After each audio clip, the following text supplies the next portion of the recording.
Hello everyone, welcome to our YouTube channel. आज की video में हम आपसे बात करने वाले हैं कि अगर आपको भी अपना एडवांस टैक्स पे करना है तो आप कैसे कैलकुलेट करेंगे कि कितना एडवांस टैक्स आपको पे करना है इस थर्ड इंस्टॉलमेंट में, जो कि आपकी 15 दिसंबर को ड्यू हो रही है। सबको पता है कि ये जो दिसंबर में हमारी इंस्टॉलमेंट है, ये हमारी एडवांस टैक्स की थर्ड इंस्टॉलमेंट जाने वाली है। अगर आपको अभी भी एडवांस टैक्स कैसे कितना पे करना है, कब कब पे करना है, कब पे करना होता है किसी को, इन सब चीज़ों के बारे में जानना है तो इसके ऊपर हमने अपनी डिटेल्ड वीडियो बनाई हुई है ऑलरेडी। उसका लिंक मैं नीचे डिस्क्रिप्शन बॉक्स में मेंशन कर दूंगी, आप वहाँ से देख सकते हैं। इस वीडियो में हम आपसे सिर्फ कैलकुलेशन पार्ट के बारे में बात करने वाले हैं कि अगर आपको अपना एडवांस टैक्स पे करना है तो आप उसको किस तरीके से कैलकुलेट कर सकते हैं। सो आइए वीडियो को स्टार्ट करते हैं। इसमें आपके 4 स्टेप्स होते हैं। Step number 1, estimate your total income from the all sources earn from 1 April to 31 March. सबसे पहले आपको क्या करना है, जिस भी फाइनेंशियल ईयर में हम अभी हैं, ऑब्वियसली हम उसी फाइनेंशियल ईयर का एडवांस टैक्स जो है पे कराने जा रहे हैं। तो अभी हमारा फाइनेंशियल ईयर 2022-23 चल रहा है। तो सबसे पहले आपको अपना 1 अप्रैल 22 से लेकर 31 मार्च 23 तक एक एस्टिमेटेड टोटल इनकम निकालनी है कि पूरे साल में आपकी ऑन एन एवरेज कितनी इनकम हो सकती है। ठीक है। सेकंड पार्ट में आपको ये देखना है कि आपने कितनी इन्वेस्टमेंट कर रखी है, या फिर आपने कितने की आपकी पॉलिसी है, मेडिक्लेम है, जो भी आपकी चैप्टर 6A की डिडक्शंस होती हैं, जो हमें एज एन डिडक्शन अलाउ होती हैं, वो आपको अपने पूरे साल की देखनी है कि आपने कितना जो है अभी तक इन्वेस्ट करके रखा है, सो दैट आप जब भी अपनी इनकम टैक्स की लायबिलिटी कैलकुलेट करो तो जो पार्ट आपने इन्वेस्ट कर रखा है और इनकम टैक्स के अकॉर्डिंग आपको डिडक्शन के लिए अलाउड है, तो उतना आप पहले ही अपना माइनस कर ले टोटल इनकम में से, ताकि आप ज़्यादा एडवांस टैक्स जमा ना करा दे गलती से। ठीक है। थर्ड स्टेप में आपको करना है कंप्यूट टैक्स। आपकी सबसे पहले आपने देख ली कि पूरे साल की कितनी इनकम है आपकी। ठीक है। एक ये एस्टिमेशन ही पता होता है हमें, एग्जैक्ट तो ऑब्वियस सी बात है, पूरा फाइनेंशियल ईयर क्रॉस होने के बाद भी आपको पता होगा कि आपकी एग्जैक्ट अर्निंग क्या है। फिर उसके बाद हम क्या करेंगे, उसमें से जो भी हमने इन्वेस्टमेंट की है, ये मानते हुए कि अगर आप इन्वेस्टमेंट पार्ट अपना उसमें से माइनस कर रहे हैं टैक्स लायबिलिटी निकालने के लिए, तो इसका मतलब आपके दिमाग में है कि आप ओल्ड रिजीम को सिलेक्ट करेंगे at the time of filing return, क्योंकि न्यू रिजीम में तो हमें डिडक्शंस अलाउड ही नहीं है। अगर आप न्यू रिजीम को सिलेक्ट करना चाहते हैं तो आप जो ये मैं डिडक्शंस लेस करने के लिए बात कर रही हूँ, आप वो लेस मत करिएगा। टोटल जो आपकी अर्निंग है उसके ऊपर आपको अपनी एक टैक्स लायबिलिटी कैलकुलेट करनी है कि कितनी आती है। देन फोर्थ स्टेप में आपको क्या करना है, जो भी आपने अपना टैक्स पे करा है, चाहे वो एज एन TDS पे करा हो या TCS पे करा हो, चाहे एडवांस टैक्स पे करा हो, जो भी आपकी टैक्स लायबिलिटी निकल के आती है उसमें से आप वो अमाउंट डिडक्ट कर लेंगे। तो जो बैलेंस अमाउंट है वो है आपकी टैक्स लायबिलिटी जो आपको पे करनी है। अब बात यह आती है कि जो भी बैलेंस अमाउंट आपका निकल के आया वो क्या आपको टोटल पे करना है इस थर्ड इंस्टॉलमेंट में। 15 दिसंबर 22 जो है हमारी एडवांस टैक्स की थर्ड इंस्टॉलमेंट है, तो क्या आपको यहाँ पे टोटल टैक्स पे करना है जो भी आपकी लायबिलिटी निकल के आई है? तो ऐसा नहीं है। मैंने अपनी लास्ट वीडियो में भी शेयर किया था, एक बार फिर से मैं फास्ट रिव्यू करा देती हूँ आपको कि आपकी इसमें एडवांस टैक्स में 4 इंस्टॉलमेंट होती है। फर्स्ट इंस्टॉलमेंट आपकी 15 जून को ड्यू होती है, जिसमें आपको 15% टैक्स पे करना होता है। देन सेकेंड इंस्टॉलमेंट 15 सितंबर, उसमें आपको 45% तक टैक्स पे करना होता है। थर्ड इंस्टॉलमेंट 15 दिसंबर, इसमें आपको 75% तक टैक्स पे करना है। एंड देन 15 मार्च, इसमें आपको 100% अपना एडवांस टैक्स पे करना होता है। सो अभी जो है हमारी थर्ड इंस्टॉलमेंट है, इसमें आपको जो है 75%, जो भी आपकी टैक्स लायबिलिटी बनती है उसका आप 75% कैलकुलेट कर लीजिए, उतना आपका अमाउंट पे होना चाहिए। ठीक है, डिपार्टमेंट के पास आपका उतना अमाउंट पे होना चाहिए। अगर आप फर्स्ट 2 इंस्टॉलमेंट्स में अपना टैक्स पे करा चुके हो तो वो जो आपने टैक्स पे कराया है वो 75% जो आपका निकल के आया है उसमें से लेस हो जाएगा। देन जो बैलेंस लायबिलिटी है उतना आपको पे करना है 15 दिसंबर से पहले पहले। इसको अब हम एक एग्जाम्पल के साथ भी समझ लेते हैं।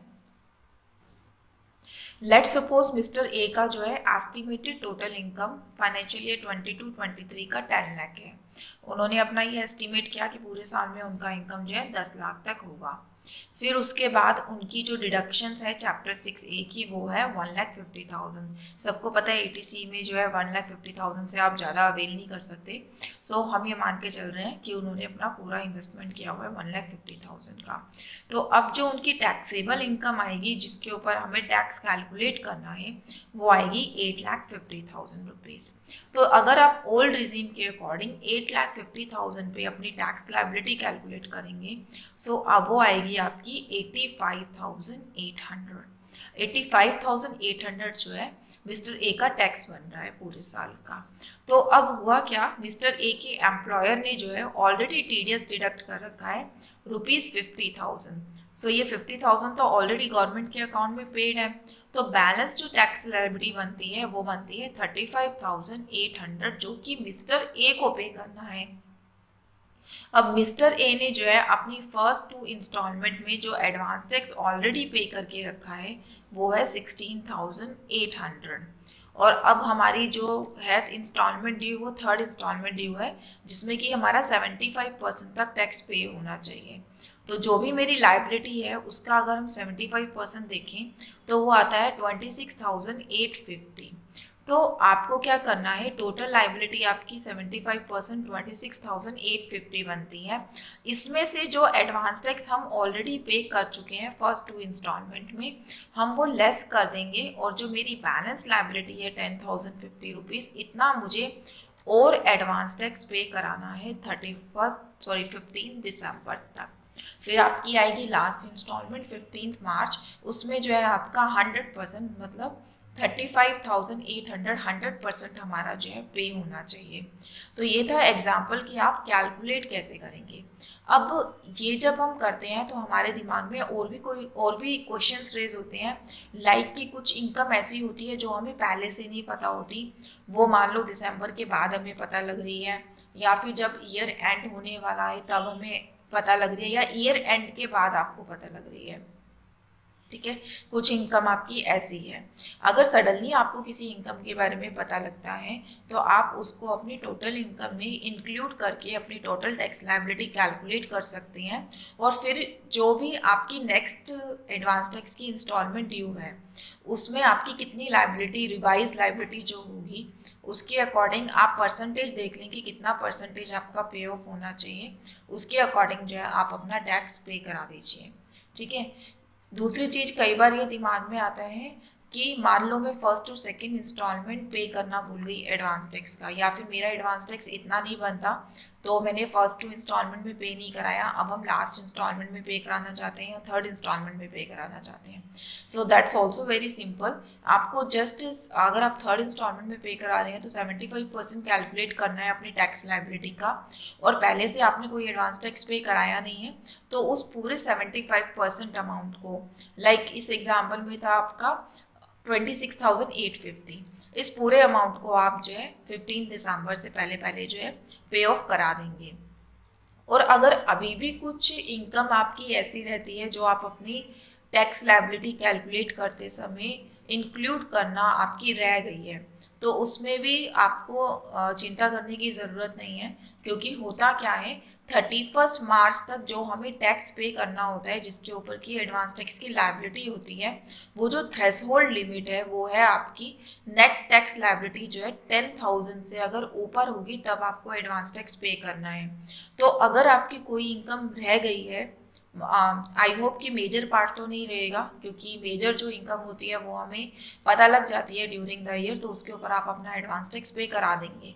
बट अगर फिर भी कोई छोटी मोटी इनकम आपकी इंक्लूड करनी रह जाती है एडवांस टैक्स कैलकुलेट करते समय, तो आप क्या कर सकते हैं, उसके ऊपर जो भी आपकी लायबिलिटी बनेगी, अगर 10,000 से अगर आपकी कम लायबिलिटी बनती है तो आपको एडवांस टैक्स पे कराने की ज़रूरत नहीं है। उस केस में जब भी आप अपना इनकम टैक्स का रिटर्न भरेंगे, जो भी आपकी टैक्स की लायबिलिटी बनेगी, उस टाइम पे आप उसको जो है पे ऑफ करा सकते हैं। आपके ऊपर 234 बी और सी, जो कि एडवांस टैक्स पे ना कराने पर डिपार्टमेंट इंटरेस्ट चार्ज करता है, वो आपके ऊपर जो है चार्ज नहीं होगा अगर टैक्स लायबिलिटी 10,000 से बिलो है तो। सो ये था हमारा वीडियो कि आप एडवांस टैक्स को किस तरीके से कैलकुलेट करेंगे पेमेंट कराने से पहले, ताकि आपकी जो है इंटरेस्ट अट्रैक्ट ना हो 234 बी और सी का, और आप एक एक्यूरेट लेवल पे अपना एडवांस टैक्स पे करा सकें। सो वीडियो पसंद आया हो तो वीडियो को लाइक और चैनल को सब्सक्राइब ज़रूर करिएगा। एडवांस टैक्स को पेमेंट कैसे करना है इसकी वीडियो हम आपसे नेक्स्ट टाइम शेयर करेंगे। Thank you so much, thanks a lot.